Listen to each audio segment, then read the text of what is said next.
મોટા સમાચાર અમદાવાદ ક્રાઇમ બ્રાન્ચના જેસીપી પર હુમલાનો જે પૂરો મામલો સામે આવ્યો હતો। જેસીપી શરદ સિંઘલ પર હુમલા બાદની તસવીરો સામે આવી છે। જેસીપી શરદ સિંઘલના ડાબા હાથ પર ચપ્પુના ઘા લાગ્યા છે।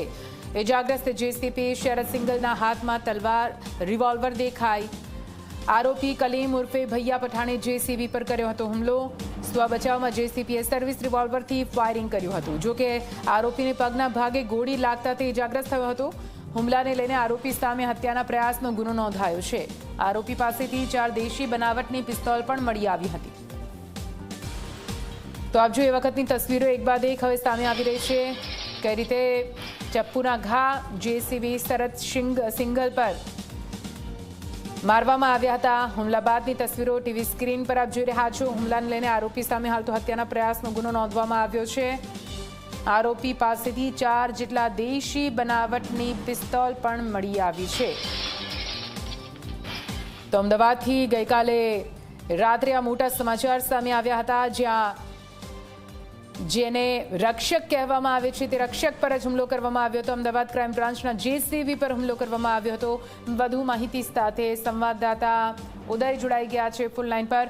ઉદય, આ સમગ્ર મામલામાં શું કે અપડેટ સામે આવી રહી છે? કેમ કે તસવીરો સામે આવી છે, એમાં સ્પષ્ટપણે જોઈ શકાય છે કે કેવી રીતે હાથ પર ચપ્પાના ઘા ઝીંકવામાં આવ્યા છે। ઉદય, નિધિ, જો વાત કરવામાં આવે તો ગઈકાલે અમદાવાદ ક્રાઇમ બ્રાન્ચની પીઆઈ જે છે આયન ઘાસુરા, એને એક બાતમી મળી હતી કે અમદાવાદ શહેરની અંદર ગંભીર ગુનાઓમાં નાસ્તો ફરતો કલીમ કરીને ઉર્ફે ભૈયા, એનું એક લોકેશન મળ્યું હતું જે ચંડોળા તળાવની આજુબાજુ હતું। આ લોકેશન મળતાની સાથે તે એક ટીમ તૈયાર કરવામાં આવી, જેમાં ખુદ અમદાવાદ ક્રાઇમ બ્રાન્ચના જેસીપી શરદ સિંઘલ પણ સામેલ થયા હતા, કારણ કે ગંભીર આરોપી હતો અને સાથે જ તેની પાસે હથિયાર હોવાની બાતમી હતી।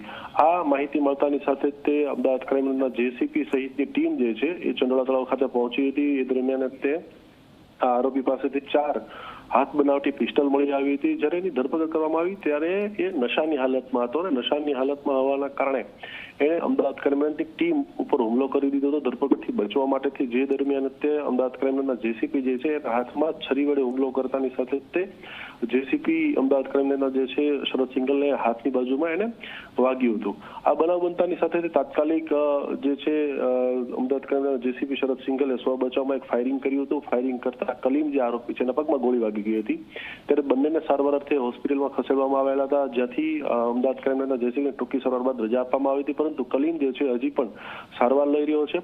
જ્યારે તેને હોસ્પિટલમાંથી મુક્ત કરવામાં આવશે ત્યારે એની કાયદેસરની ધરપકડ કરવામાં આવશે અને આ હથિયાર ક્યાંથી લાવેલો હતો, ક્યાં ઉપયોગ કરવાનો હતો, આ તમામ મુદ્દાઓ પર તપાસ જે છે હાથ ધરવામાં આવશે। નિધિ, બિલકુલ, આભાર પૂરી માહિતી માટે।